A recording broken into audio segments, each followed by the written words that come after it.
네, 그럼 우리 12장 우리 하겠습니다. 네, 이제 나라가 이제 앞에서 얘기했지만 솔로몬이 하나님에게 마음이 떠나서 그래서 분리될 것에 대한 이야기, 그래서 여로보암을 중심으로 어떻게 바뀔 것인지에 대한 얘기와 11장에서는 솔로몬이 죽은 얘기가 있습니다. 그리고 이제 그 아들 르호보암이 왕이 되었습니다.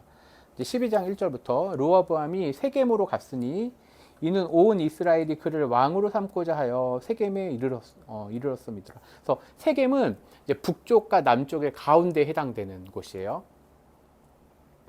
2절 느밧의 아들 여로보암이 전에 솔로몬 왕의 얼굴을 피하여 애굽으로 도망하여 있었더니 이제 그 소문을 듣고 여전히 애굽에 있는 중에 무리가 사람을 보내, 즉 북이스라엘에서, 그러니까 이제 북쪽 지파에 그 사람들이 사람을 보내서 이제 그를 대표자로 불렀어요.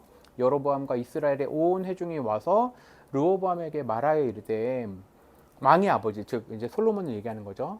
솔로몬이 우리의 멍에를 무겁게 하였습니다. 이게 무슨 말이냐면 우리가 앞에서 봤지만 솔로몬은요, 이제 그 성전을 짓는데 약 한 7년 정도 됐고, 그다음에 자기의 집을 짓는데 14년, 약 20년 동안 엄청 긴 세월 동안 이스라엘 전체의 어떤 건축 사업을 했단 말이에요. 그러니까 그게 멍에가 너무 컸습니다. 왕의 아버지가 우리의 멍에를 무겁게 하였으나 왕은 이제 왕의 아버지가 우리에게 시킨 고역과 매운 무거운 멍에를 가볍게 하소서, 그리하시면 우리가 왕을 섬기겠나이다 되었어요. 이제 섬긴다 라는 게 이제 12장의 중요한 표현이에요. 섬김. 5절 르호보암이 대답하되 갔다가 3일 후에 다시 내게 오라 하매 백성이 이제 갑니다. 그래서 6절에 르호보암 왕이 그의 아버지 솔로몬 생전에 그 앞에 모셨던 노인들과 의논하여, 여기서 이제 노인들은 이제 자켄이라고 하는 이제 그런 장로급의 사람들을 얘기하는 거예요. 너희는 어떻게 충고하여 이 백성에게 대답하겠느냐. 7절 대답하여 이르되 왕이 만일 오늘 이 백성을 섬기는 자가 되어 그들을 섬기고 좋은 말로 대답하여 이르시면 그들이 영원히 왕의 종이 되리이다. 자 보세요. 지금 섬긴다는 표현이 지금 나왔죠. 4절 후반에 우리가 왕을 섬기겠나이다, 섬긴다 나왔죠. 그리고 7절에도 섬기는 자가 되겠고 섬기고 좋은 말로 대답하면 종이 되겠다. 이 종도 섬긴다는 거거든요. 자 그렇게 됐습니다. 8절 왕이 노인들이 자문하는 것을 버리고, 근데 버렸어. 이 섬김의 왕, 섬기는 리더십에 대해서 얘기를 했는데 르호보암이 그걸 버렸어요. 자기 앞에 모셔있는 자기와 함께 자라난 어린 사람들과 의논하여, 이제 결국은 그 표현이 뭐냐면 지혜 없는 사람들의 말을 들었다는 거예요.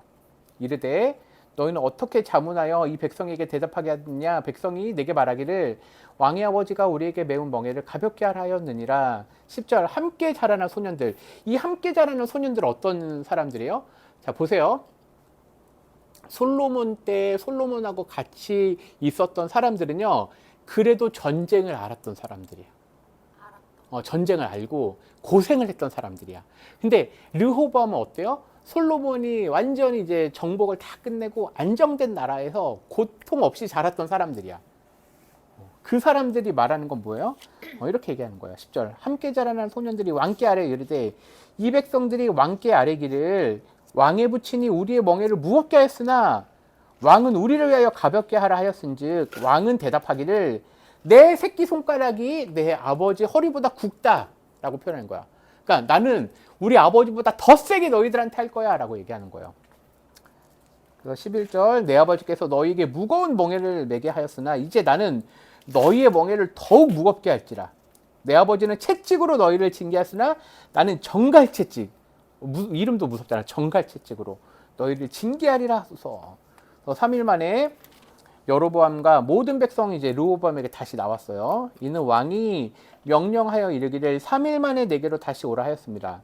13절 왕이 어떻게 대답해요? 포악한 말로. 앞에서는 지금 섬김에 대한 얘기를 잘 좋게 했잖아요. 그런데 왕이 포악한 말로 백성에게 대답할세 노인의 자문을 버리고 라고 되어 있죠. 자 그럼 여기서 이제 기억해야 될 거, 리더는 뭐가 필요할까요? 리더는 그렇죠, 좋은 말이요. 자 섬김도 필요해. 근데 좋은 충고자가 필요해요. 좋은 충고자가 필요하지. 근데 이제 리더가 높으면 높을수록 좋은 충고를 하는 사람이 주변에 있다 없다? 없다. 사실 찾기가 어렵다. 야. 그러니까 좋은 충고를 할 수 있는 사람을 두는 구조를 만들어야 돼. 예를 들면 예전에 보면 이렇게 충직한 신하들이 있었다고 얘기하잖아요. 근데 왕이 됐어. 왕한테 누가 쉽게 충고를 하냐고. 근데 좋은 충고자가 말할 수 있는 구조를 만드는 그게 리더인 거야. 그런 구조를 만들어야지. 자기한테 말할 수 있는 상소를 하거나. 그리고 또한 좋은 충고자가 있다면 또 무슨 충고자가 있다는 거예요? 나쁜 충고자도 있다는 거예요. 리더에게는. 네. 그래서 우리가 내가 힘들 때 누구 찾아갈 거야? 그걸 잘 선택해야 된다고. 예를 들면 뭐 이건 조금 우스운 얘기지만 결혼 안 한 사람한테 가서 결혼 상담하지 말라 이거야. 그러면 안 돼. 그러면 이상하다니까? 자기도 결혼 못 했는데 물론 결혼 안 하고 좋은 충고할 수 있는 사람이 있죠. 근데 아닐 확률이 더 높아. 그럼 도리 어때요? 예를 들면 내가 결혼에 대해서 뭔가 고민을 해. 그러면 결혼을 하고 좀 안정된 생활을 한 사람한테 찾아가는 게 맞죠. 상식적으로는 그게 맞다고. 근데 대부분 누구한테 가? 자기 친구한테 가. 근데 그 친구는 어때? 걔도 결혼 못 하고 있어. 그러면 그거는 좋은 충고자가 아니에요. 그래서 근데 이거 리더뿐만 아니라 사람은 누구나 그게 필요하다는 거예요. 자기 인생에 자기가 주인공이잖아. 자기 인생을 이끌어갈 때 그럼 어떤 사람을 찾아가야 되는지 이 좋은 충고자를 찾아가는 것도 사실은 뭐예요? 성경에서는 지혜라고 얘기하는 거야. 이게 지혜지. 그럼 나쁜 충고자는 뭘까요? 나쁜 충고자는 여러 가지가 있겠죠. 그 나쁜 충고자를 아는 게 누가 지혜로운 거야? 내가 지혜로운 거야. 그러면 알아야지. 누가 나쁜 충고자예요? 누가 나쁜 충고자야? 뭐 가머니설뿐만이 아니라 되게 다양한 뭐가 있겠죠. 뭐 나를 넘어뜨리려고 듣고 속일 수도 있고. 그래서 우리가 지혜를 얻기 위해서는 뭐가 필요하냐라고 했을 때 우리가 성경에선 잠언이나 전도서나 이런 게 있잖아요. 욥기도 마찬가지고. 뭐 대표적으로 하나님을 경외하는 것도 포함되어 있고, 그리고 잠언이나 이런 책들을 골고루 읽다 보면 어떤 사람을 만나고 피해야 될지를 알려줘. 그래서 실제로 우리가 이런 게 필요해요. 예를 들면 내가 도와줘야 될 사람과 내가 충고를 들어야 되는 사람은 사실 같지 않아. 근데 친구는 어떤 거야? 사실 친구는 둘 다 해당돼. 충고는 나도 그 친구를 도울 수 있지만 그 친구도 나를 도울 수 있어. 왜냐하면 동일한 비슷한 거니까. 다른 말로 얘기하면 내가 걔한테 좋은 영향력을 줄 수도 있지만 반대로 걔의 나쁜 영향력을 내가 받을 수도 있어. 그러니까 그런 것들을 구분하는 게 잠언, 전도서, 욥기를 읽는 거예요. 그래서 이제 탈무드에 그런 얘기를 하고 있잖아. 탈무드에는 친구가 여러 종류가 있어. 한 세 종류의 친구가 있는데 일단 병 같은 친구가 있어. 나를 완전 망가뜨리는. 근데 약 같은 친구가 있어. 약 같은 친구가 꼭 필요할 때 만나는 거야. 근데 자주 안 만나도 돼. 근데 어떤 친구가 좋은 친구야? 밥 같은 친구야. 만남에 힘이 되고 그다음 나를 계속 좋은 길로 이끌어가는 그런 것들. 탈무드나 이런 것들, 잠언, 전도서, 욥기 이런 거를 꼭 그래서 자주 읽어보면서 주님 제가 어떻게 하면 되게 지혜로운 사람이 될까요? 고민을 해봐야 돼. 근데 르호보암은 결과적으로 물론 하나님께서 솔로몬에게 어떤 심판의 메시지를 주신 것도 있지만 르호보암 자체가 지혜롭지 않았다는 거야. 그래서 그의 지혜로움이 안 나는 게 일단 좋은 충고자를 버리고 나쁜 충고를 따른 거고, 아까 두 번째는 섬기지 않았고 포악한 말로 했다고 돼 있잖아요. 그러니까 그의 내면 가운데 지혜롭지 않은 거야. 포악한 말로 대답하는 것 자체가. 14절 어린 사람들의 자문을 따라 그들에게 말하여 이르되 내 아버지는 너희의 멍에를 무겁게 하였으나 나는 너희의 멍에를 더욱 무겁게 할지라. 내 아버지는 채찍으로 너희를 징계하였으나 나는 정갈 채찍으로 너희를 징치하리라 하니라. 왕이 이같이 백성의 말을 듣지 아니하였으니. 자 보세요. 왕이 백성의 말을 듣지 않았대. 성경에서는 듣는다가 너무너무 중요하잖아요. 듣는다는 히브리어랑 순종이라는 단어는 사실은 계속 같이 연결되거든요. 그러니까 백성의 꼭 필요한 말을 듣지 않은 거예요. 이 일은 여호와께로 말미암아 난 것이라. 여호와께서 전에 실로 사람 아이야로 느밧의 아들 여로보암에게 하신 말씀을 이루게 하시는 거예요. 자 보세요. 한편으로 하나님께서 이루신 것도 있고 또 동시에 르호보암은 악한 걸 선택한 것도 마찬가지예요.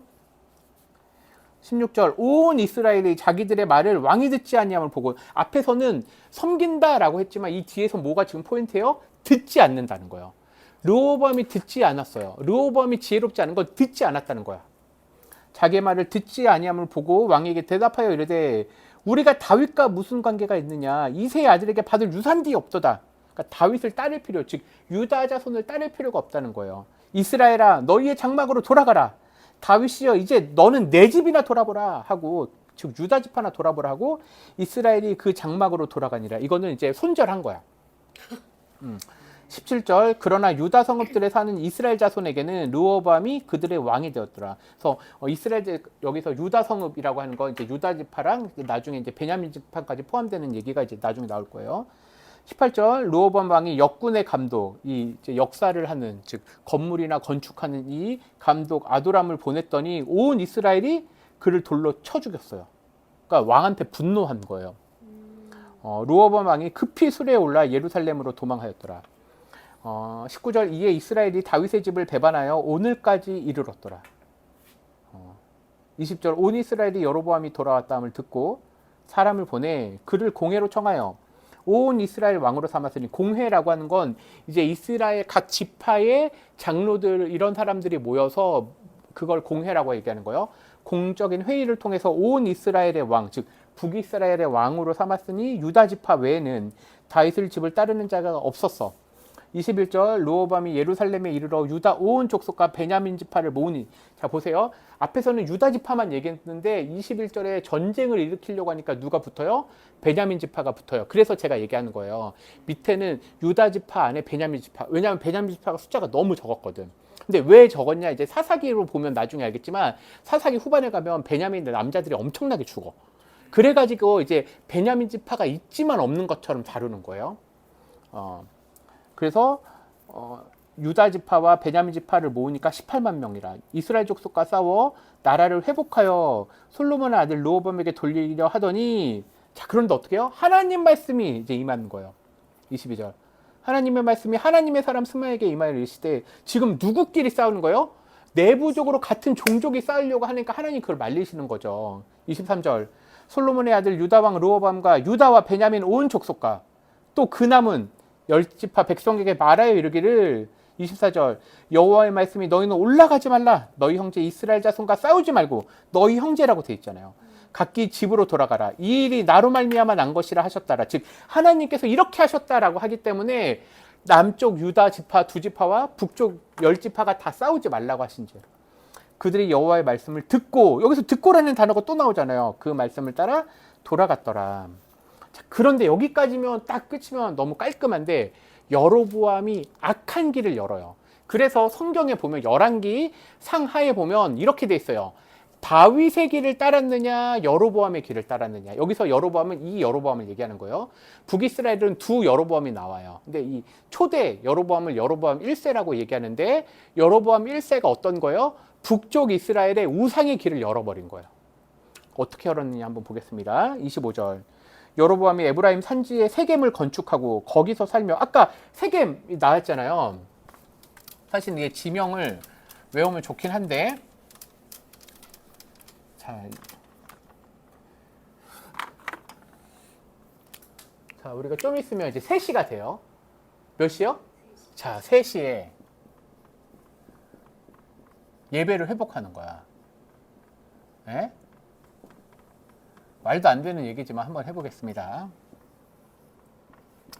이제 여기 보면 이스라엘은 여기에 중요한 도시들이 있어. 자, 몇 시예요? 아니지. 3시잖아, 3시. 12시가 왜 나와? 자, 여기 세겜. 이제 북이스라엘과 남유다의 가장 중심 중에 있는 세겜. 그 다음에 밑에 도시가 실로가 나와요. 실로는 예전에 성막이 있었던. 그 다음에는 베델을 얘기하는 거예요. 베델. 베델은 이 남쪽에서, 그러니까 북쪽에서 가장 남쪽. 그 다음에 얘는 뭘까? 예루살렘. 중요 도시란가. 배는 뭘까요? 베들레헴. 해는 헤브론. 복은 브엘세바. 몇 시에 예배 회복이요? 3시에 예배 회복. 자, 세는 뭐라고요? 세겜, 실로, 베델, 예루살렘, 베들레헴, 헤브론, 브엘세바. 자, 외웠죠? 세겜, 실로, 베델. 자, 그러면 세겜으로 갔다고 하는 거는 이제 북이스라엘과 남유다의 이제 중앙에 대한 아주 중요한 지점에 갔다는 거예요. 자, 25절. 여로보암이 에브라임 산지에 세겜에 건축하여, 에브라임 산지 세겜을 건축하고, 세겜이 이제 북쪽의 중요 도시가 된 거예요. 세겜이 거기서 살면서 거기서 나가서 분회를 건축하고, 그의 마음에, 마음 가운데, 그의 마음에 원래 어디로 가야 돼? 하나님한테 가야 되잖아요. 그의 마음에 스스로 이르기를 나라가 이제 다윗의 집으로 돌아가리로다. 지금 하나님이 이 북이스라엘을 누구한테 줬어요? 북이스라엘을 여로보암한테 줬잖아. 하나님이 줬잖아. 근데 여로보암이 무슨 생각이 돼요? 마음에 얘네들이 다 여기 지금 예루살렘에 뭐가 있어요? 성전 있잖아. 이게 가는 게 두려운 거야. 하나님의 약속을 믿지 않았다는 거예요. 다윗의 집으로 돌아가리로다. 27절. 만일 이 백성이 예루살렘에 있는 여호와의 성전에 제사를 드리고자 하여 올라가면 이 백성의 마음이 유다 왕 된 그들의 주 르호밤에게로 다시 돌아갈까 겁나는 거예요. 심지어 나를 죽이고, 지금 여로보암 마음 가운데는 하나님 약속이 기억이 없는 거야. 그냥 정치적인 이제 사람으로 몰락했어요. 그래서 르호밤에게 마음을 돌이킬까 해요. 이에 계획하고 아주 나쁜 계획을 연 거예요. 그래서 여로보암이 그 악한 왕의 기준이 돼요. 여로보암은요. 두 금송아지를 만들고, 하나님이 제일 하지 말라고 했던, 근데 하나님이 얘기했잖아요. 내가 내 율법과 내 율례와 법도를 지키면 내가 다윗처럼 너를 해주겠다라고 하는데, 그걸 잊어버리고 두 금송아지를 만들고 무리에게 말하기를 너희가 다시는 예루살렘에 가지 마. 야, 내가 만들어 줄게. 어떻게 해요? 이스라엘아, 이는 너희를 애굽 땅에서 인도하여 올린 너희의 신들이라. 하나님이 제일 싫어했던 출애굽기 32장에 아론을 통해서 만든 금송아지를 만든 거야. 하나는 어디 떠도요? 베델. 우리 베델 여기 배웠잖아. 베델. 가장 밑에 쪽이에요. 그 다음 또 어디요? 단은 여기 제일 위에. 단. 그래서 우리나라에서는 한라에서 백두처럼, 여기서는 단에서 브엘세바는 가장 위에와 가장 밑에를 표현하는 건데, 베델은 이 중간에서 이 북이스라엘의 가장 남쪽, 베델, 단 가장 위쪽에 뭘 뒀어요? 우상을 둔 거예요. 단이 그럼 시돈 쪽에 있어요? 시돈 이제 그 위쪽에 이제 있고, 이쪽 이 해안가 쪽에 있고, 여기는 이제 이 내륙 쪽에 있어요. 단에 둔지라. 30절. 이 일이 뭐가 돼요? 죄가 되었으니 이는 백성들이 단까지 가서 그 하나님에게 경배함이더라. 31절. 그가 또 산당들을 짓고, 우상을 여기 베델과 단뿐만 아니라 중간중간에 다 지은 거야. 하나님이 그렇게 짓지 말라고 했던 산당들을 짓고, 레위 자손이 아닌 보통 백성으로 제사장을 삼고, 그러니까 하나님을 온전히 알지 못하는 사람이 목사가 된 거야. 그러니까 그냥 아무 신이나 다 섬기게 되는 거예요. 보세요. 처음에 솔로몬이 어떻게 했어요? 솔로몬이 이방 신들을 이렇게 수집을 했잖아.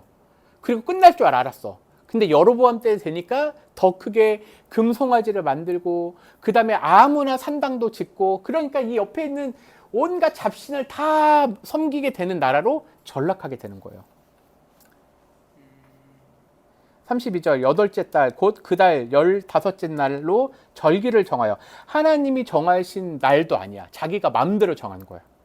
유다의 절기와 비슷하게 하고 제단에 올라가되 베델에서 그와 같이 행하여 그가 만든 금송아지. 사실은 근데 이 송아지 소나 이거는요, 바알신의 어떤 대표적인 형상도 사실은 저기가 있어요. 그가 만든 송아지에게 제사를 드렸으니 그가 지은 산당의 제사장을 베델에서 세웠더라. 그가 자기 마음대로 정한 달, 곧 8째 달 15째 달에 8월 15일이죠. 이스라엘 자손을 위하여 절기로 정하고 베델에 쌓은 제단에 올라가서 분향하였더라. 이걸 하나님이 기뻐했어요? 슬퍼했어요? 슬퍼했다. 이건 이제 다음 시간에 배우도록 하겠습니다. 그래서 우리가 12장, 그래서 하나님께서 여로보암을 통해서 북이스라엘을 만드시겠다 약속하셨는데 하나님이 실제로 여로보암을 통해서 나라를 만드셨는데 여로보암이 하나님을 안 따르고 우상을 따랐다는 게 12장의 역사고, 이제 이후에는 더 나라가 계속해서 악해지는 게 보이게 됩니다. 네, 이상 우리 성경 마치도록 하겠습니다. 끝.